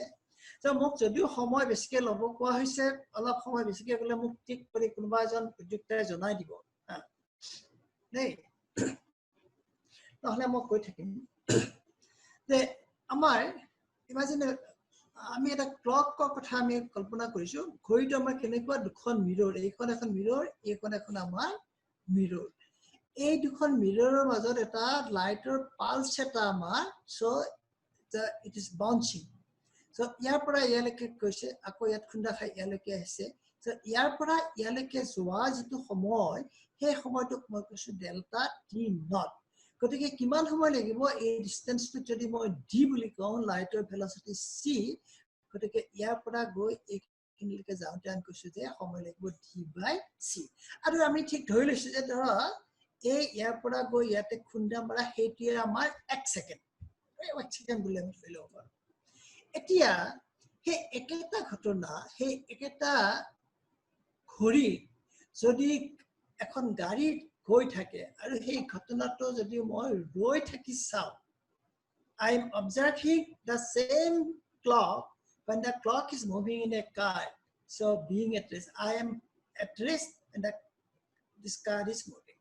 আমি এই তলৰ লাইটটো গৈ ওপৰৰ এই মিৰৰখনত যেতিয়া আমাৰ খুন্দা মাৰিব, হা, so by this time the mirror will move to this position. এই লাইটৰ পালছটো ইয়াতে আছিলে, কিন্তু ইয়াৰ পৰা গৈ ওপৰত খুন্দা মাৰোতে already by this time the car has moved through this distance. আকৌ ওপৰৰ পৰা খুন্দা মাৰি যেতিয়া আকৌ তললৈকে আহিব, এবাৰ ইমানখিনি গুচি গ'ল। গতিকে আমাৰ ৰৈ থকা মানুহজনৰ কাৰণে আমাৰ ঘটনাটো কেনেকুৱা আছিলে, যে এনেকুৱাকে আমাৰ অহা যোৱা কৰিছিলে লাইটৰ পালছটো। আকৌ এতিয়া সেই ঘড়ীটো যদি গাড়ী এখনত গৈ থাকে আৰু মই ৰৈ থাকি চাওঁ, তেতিয়াহ'লে মই লাইটৰ পালছটো কেনেকুৱা দেখা পাম, লাইটৰ পালছটো আমি দেখা পাম যে the pulse of light is moving along this path. যে প্ৰথম একদম তলৰ মিৰৰখনত ইয়াতে আছিলে, ওপৰৰ মিৰৰখনত যেতিয়া খুন্দা মাৰিলে মিৰৰখন গৈ এইখিনি পালে। So the pulse of light has to travel this much to travel from the lower mirror to the top mirror, and this distance is greater than this distance. So light has to travel now this distance for 1 second, and now it has to travel this distance for 1 second for their own clock.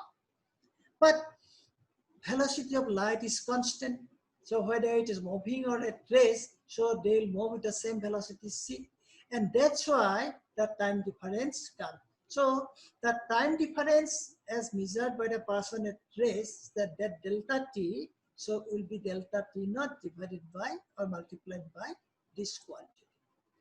Okay, so মই কিমান দূৰ হ'ব লৈছো ক'ব নোৱাৰো, but this is the reason why a moving clock goes slow.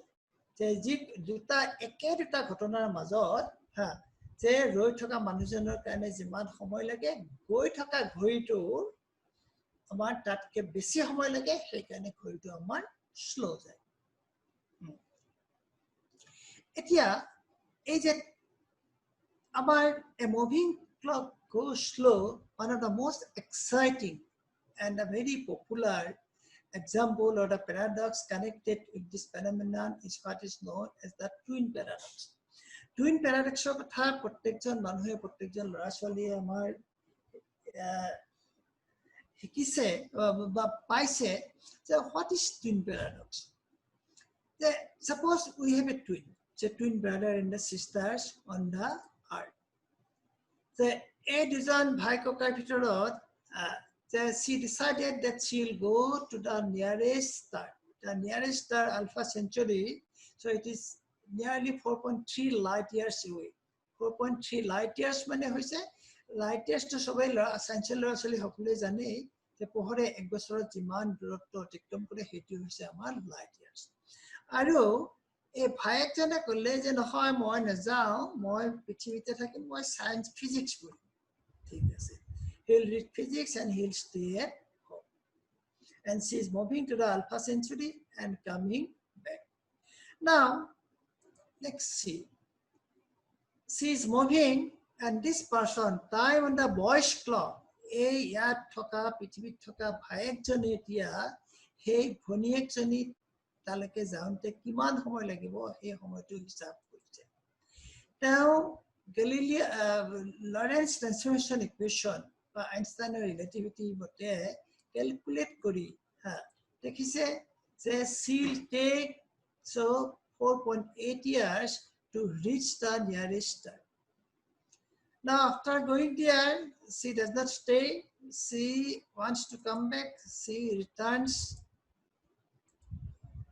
And according to him, so she will come back to the earth in another 4.8 years. Right?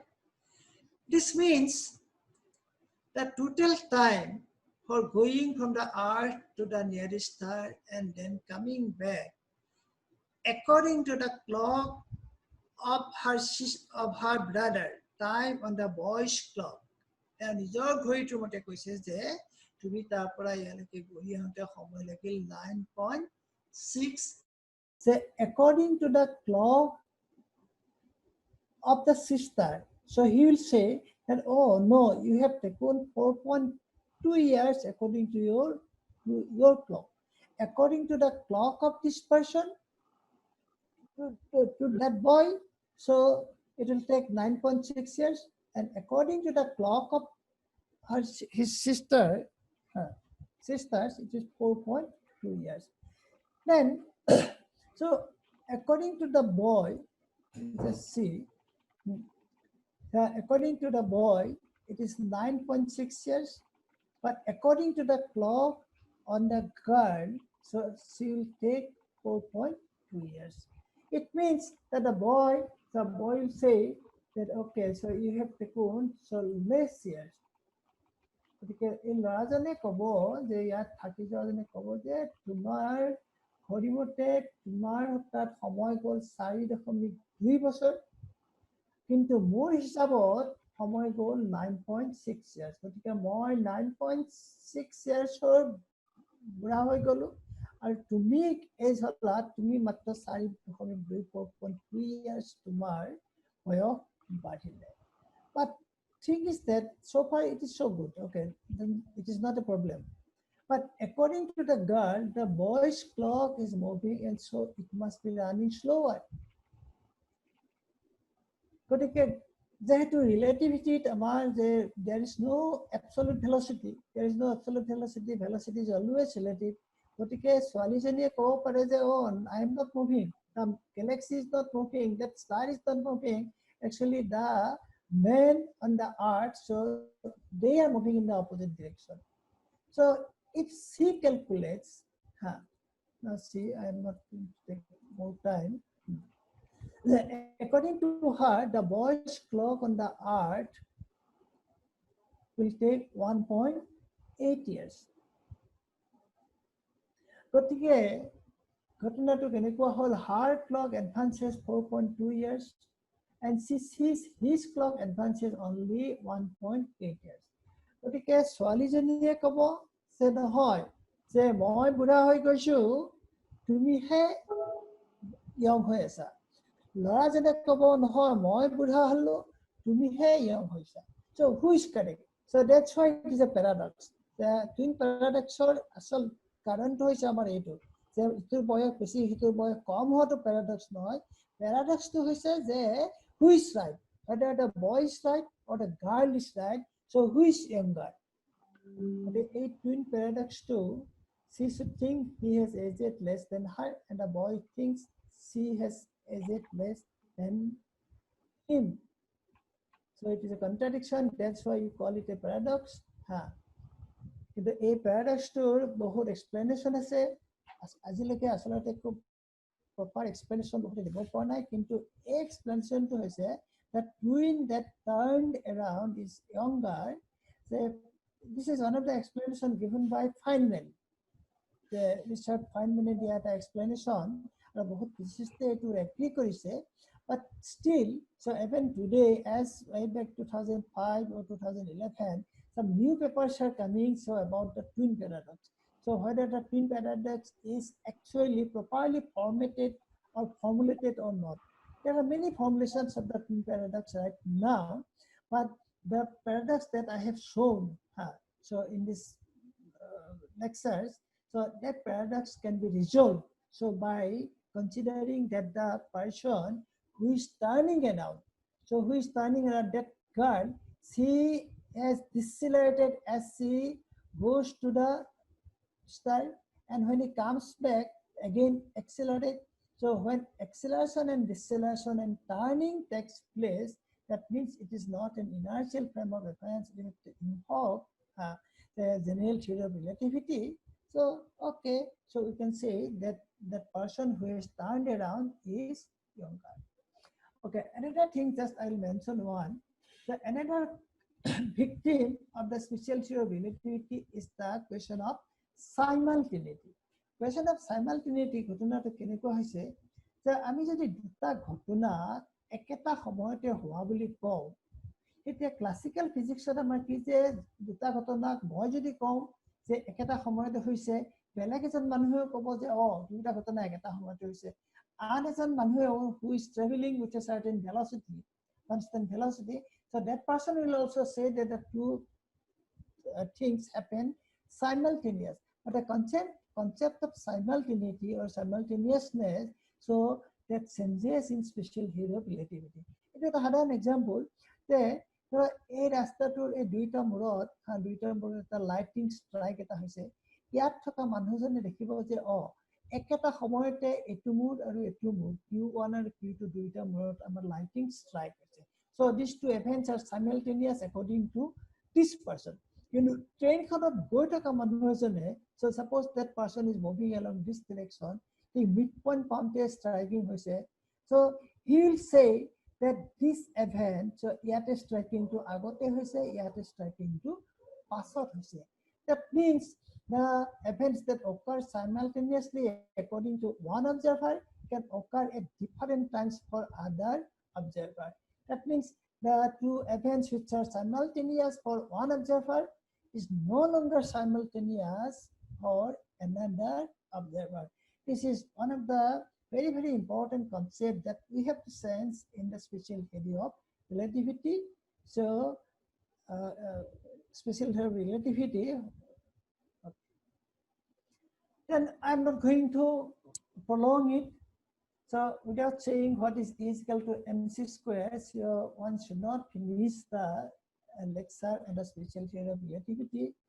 But time will not permit me so to say elaborately about this equation is equal to mc square.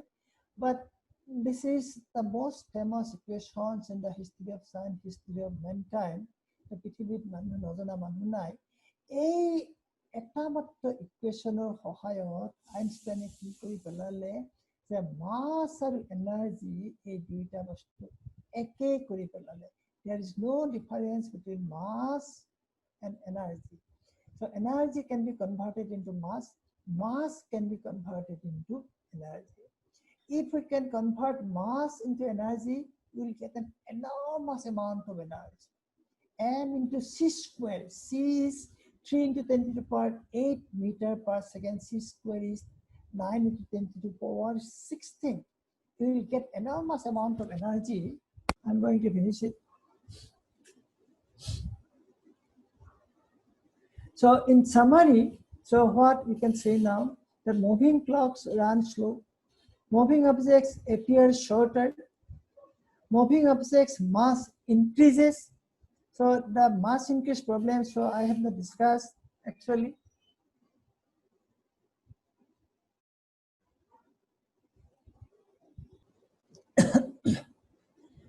মই কিমান দূৰ কলো ক'ব নোৱাৰো যে E is equal to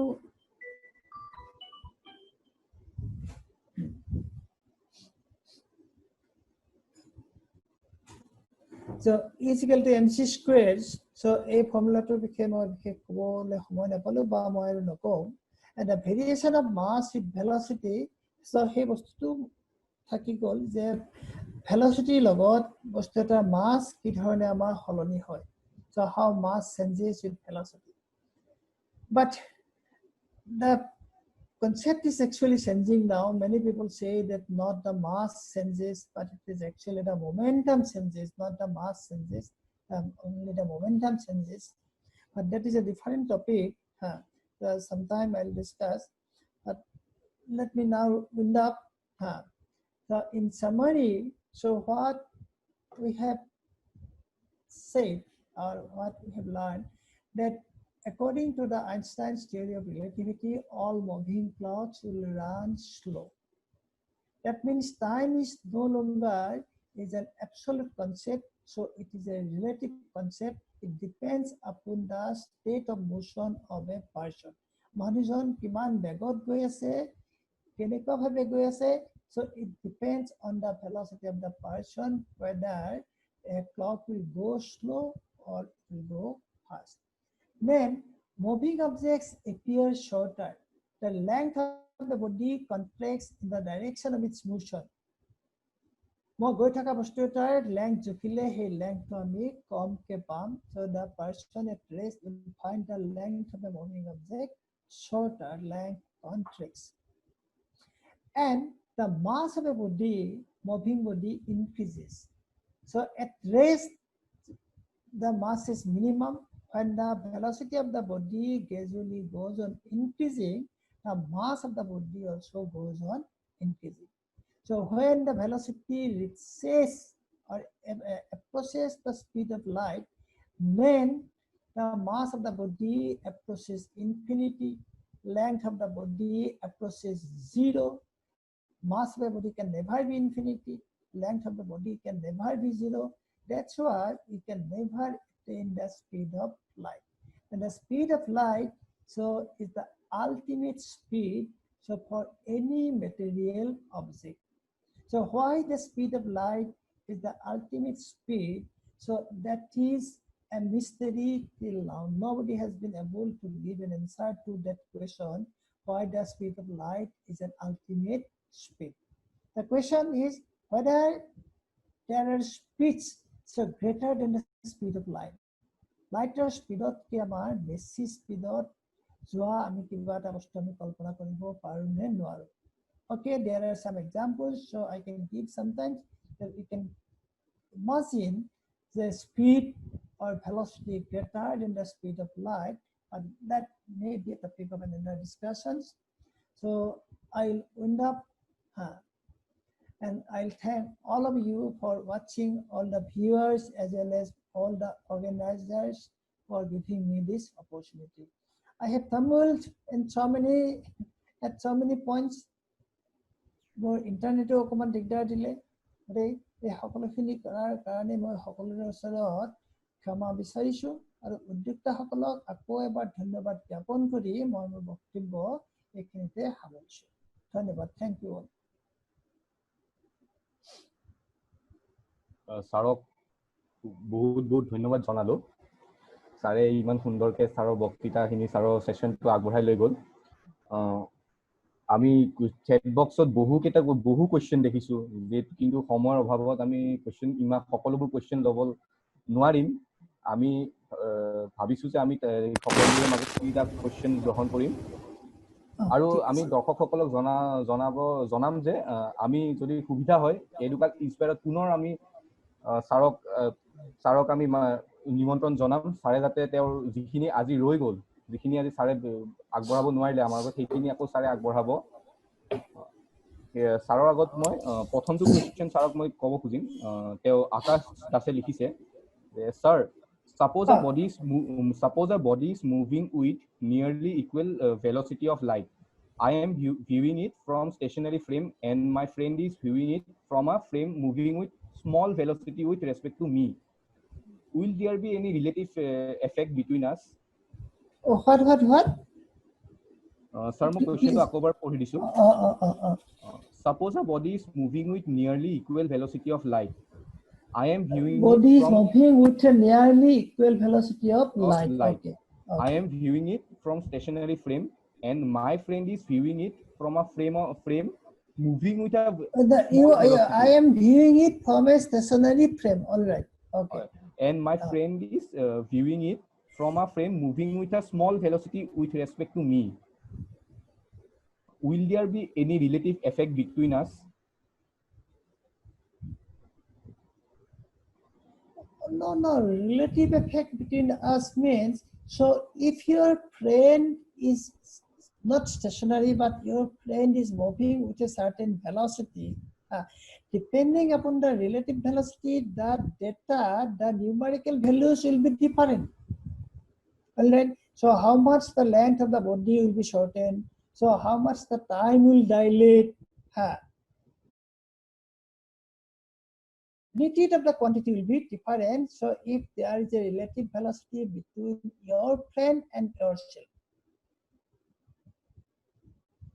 so those quantities, value of those quantities will be different, but the physics will be same.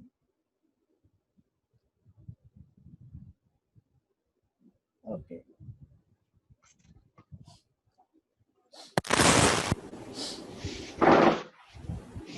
Thank you, sir. পৰৱৰ্তী প্ৰশ্ন মই ল'ব বিচাৰিছো। What will be the speed of time in what will be the speed of light in black hole? In what?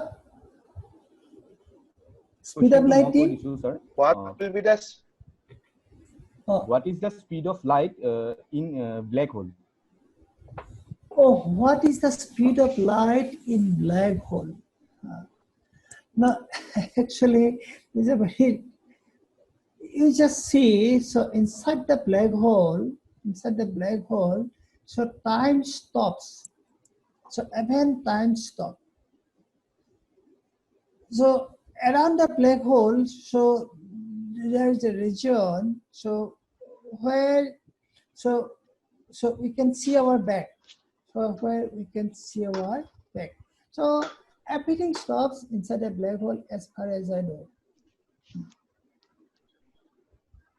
So since light cannot come out of a black hole, so inside the black hole, the speed of the time stops, the speed of light will also be 0.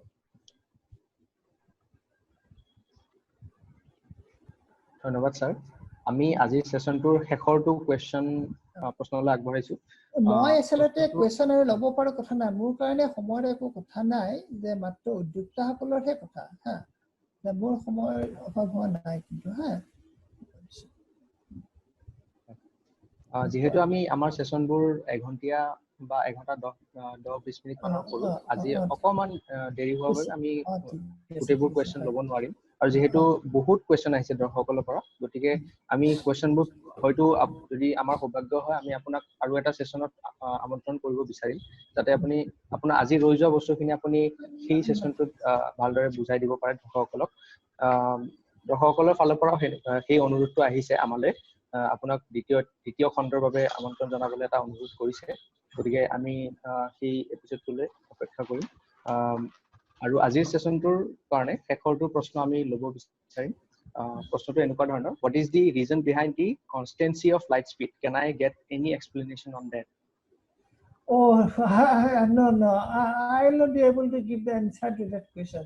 So what is the reason behind the constancy of the velocity of light in vacuum? So this is a very, very good question. So as far as I know, nobody has been able till now to give an answer to that question. So why the speed of light is a constant?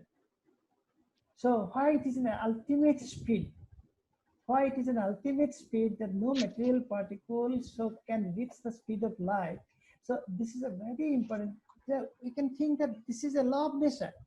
This is but why the law of nature? Why God has formulated the law of nature in such a way so that we don't know? And point care naam uttonisu sobe hise point care eta samoy jetia je ei gutei bilak experiment Michelson Morley aru tar pasot bohote kora experiment bilake jetia they failed to discover the presence of ether medium. So he said that the nature conspires itself in such a way that it will not allow us to discover the ether medium. The point care এনেকুৱা theory এনেকুৱা principle এটা বাহি কৰিছিল যে নেচাৰে এনেকুৱা ধৰণে conspire কৰিছে যে নেচাৰে আমাক কেতিয়াও সেই ইথাৰ নামৰ ট্ৰেণ্ডটো ডিস্কভাৰ কৰিব আমাক নিদিয়ে গতে এতিয়া ঠিক তেনেকুৱা ধৰণৰ এটা কথা যে the nature conspires us in such a way that it will never allow us to know what is the reason, what is the secret behind the constancy of the speed of light. Einstein amar okoman digholiya hoite ase Einstein e ekhar kotha koisile ebar je Einstein e koisile je for the whole life so I have thought about light. So for more than 50 years in my life I have devoted thinking about what is light, but I have not got the answer to the question. Till now I don't know what is light. So this is the sentence, not exactly, but this is the theme of what Einstein said. So before he's dead, that I don't know what is light. So light is very, very mysterious in fact. So if you imagine that you are moving with the speed of light, so then it can, so many things will happen. Okay, in from relativity, general relativity, or etc. That is different thing. But question is that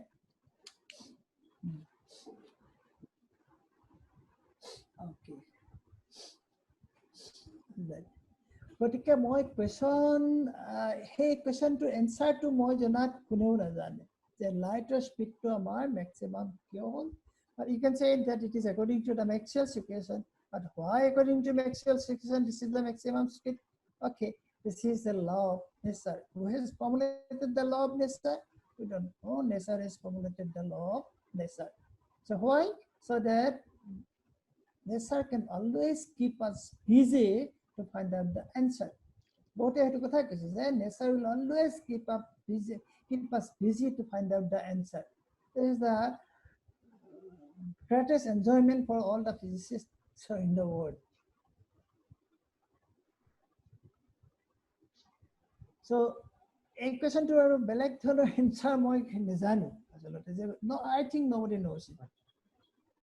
ধন্যবাদ sir মই এটা কথা এটা কব খুজিছো লগতে যে মই যেটো প্ৰেজেন্টেশন কৰিলো সেই প্ৰেজেন্টেশনত মই কিছুমান ভিডিও লৈছো কিছুমান ডায়াগ্ৰাম লৈছো এই গোটেই বিলাক মই কিছুমান গুগলৰ পৰা বা ইউটিউবৰ পৰা কিছুমান কাট এণ্ড পেষ্ট কৰিছো so I acknowledge so all the authors of these videos and lectures. Okay, so thank you once again. Thank you all the viewers. Thank you all the organizers of the session. ধন্যবাদ sir আমার দৰ্শকৰ মাজত doctor বন্দনা দাস বাইদেউ উপস্থিত আছে মই বাইদেউৰ কেমেৰাটো আৰু অডিওটো অন কৰি দুআষাৰ ক'বলৈ অনুৰোধ জনাম বাইদেউ এই সেশনটো কেনেকুৱা পালে Fortunate to have বাইদেউ amongst us. বাইদেউ বহুত দিন দেখাও নাই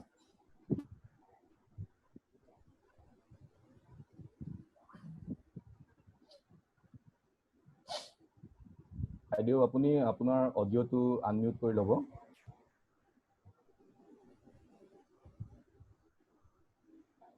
লৈছো মই নমস্কাৰ স্যাৰ আপোনাৰ যেতিয়া ভালে আছে নিশ্চয় আপোনাৰ হেৰি ইহঁতে মোৰ ইছান হল মোৰ ষ্টুডেণ্ট ডাইৰেক্ট ষ্টুডেণ্ট মেজৰ আছে তাৰ গতিকে সি তাৰমানে আমাৰ অফিচিয়েল যেটো গ্ৰুপ আছে তাতে সি শ্বেয়াৰ কৰাৰ লগে লগে আপোনাৰ নামটো দেখা পোৱাৰ লগে লগে মই মানে তাহাঁতক কৈছো যে I will join all of you today. Thank you so much. সেইটো কাৰণে আপোনাৰ আকৌ সেই আমি BSc পঢ়ি থাকোতে MSc পঢ়ি থাকোতে আপোনাৰ ক্লাছ কৰা যেন আজি লাগিছে। আকৌ সেই মানে আগৰ দিনলৈ উভতি যোৱাৰ নিচিনা লাগিছে। সকলো ষ্টুডেণ্টৰ লগত ময়ো গোটেই সেশনটোৱে চাইছো, বহুত ভাল লাগিলে। আকৌ এবাৰ স্পেচিয়েল থিয়ৰী অফ ৰিলেটিভিটিৰ সোৱাদটো পালো। বহুত ভাল সেশন কৰিছে মানে, আৰু আপোনাৰ মানে আগলৈকে আৰু আহিব বুলি ক'লে ইহঁতে ষ্টুডেণ্ট খিনিয়ে, আৰু এটা সেশন কৰিলে ভাল হ'ব, সকলো ষ্টুডেণ্টৰে সহায় হ'ব। Thank you so much, sir. না মই সেশন কৰিব কাৰণে মই ৰেডি আছো। এতিয়া অৱসৰ লোৱা মানুহ, গতিকে মোৰ বিশেষ কাম নাই। গতিকে এনেকুৱা যদি কাম অলপ কৰি থাকিব পাৰো মানুহৰ মাজতে আৰু তোমালোকে এনেকে জইন কৰা বুলি জানি খুব ভাল লাগিলে। হয়, থেংক ইউ ছাৰ। ঠিক আছে বাইদেউ, আমাৰ ফালৰ পৰা ধন্যবাদ জনাইছো। আহি আমাৰ সেশনটোৰ আজি শেষ পৰ্যায়ত আমি উপস্থিত দৰ্শকসকলৰ জ্ঞাতাৰ্থে জনাব বিচাৰিছো যে আমি এতিয়া চেট বক্সত এটা লিংক দিম, গুগল ফৰ্ম এখনৰ লিংক দিম। আপোনালোকে ফৰ্মখন ফিল আপ কৰিলে আমি আপোনালোকক ই-চাৰ্টিফিকেট দিয়াৰ ব্যৱস্থা কৰিম। গতিকে আপোনালোকে যাতে ফৰ্মখন ফিল আপ কৰে। আমি সকলোকে ধন্যবাদ সেশনটো জইন কৰাৰ বাবে। লগতে আমি মাজতে হোৱা কাৰিকৰী অসুবিধাৰ বাবে সকলোৰে ওচৰত ক্ষমা বিচাৰি আছো। ইয়াৰ পিছতে আমি সকলো দৰ্শককে আমি এবাৰ কেমেৰাটো অন কৰি ভিডিঅ'টো অন কৰিবলৈ অনুৰোধ জনাইছো, যাতে আমি এটা আমাৰ জাষ্ট ফৰ আৱাৰ মেমৰি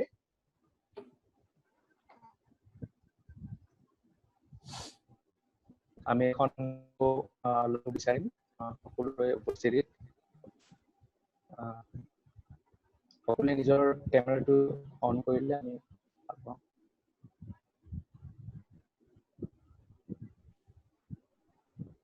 ধন্যবাদ। সকলোৱে যদি থাম্বছ আপ দিওঁ।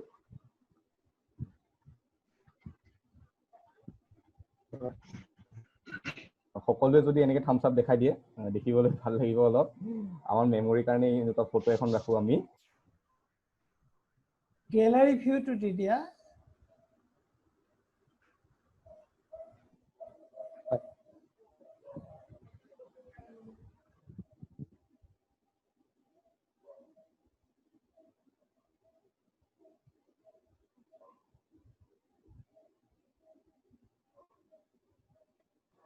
ধন্যবাদ। আমাৰ চেট বক্সত গুগল ফৰ্মখন দিয়া হৈছে।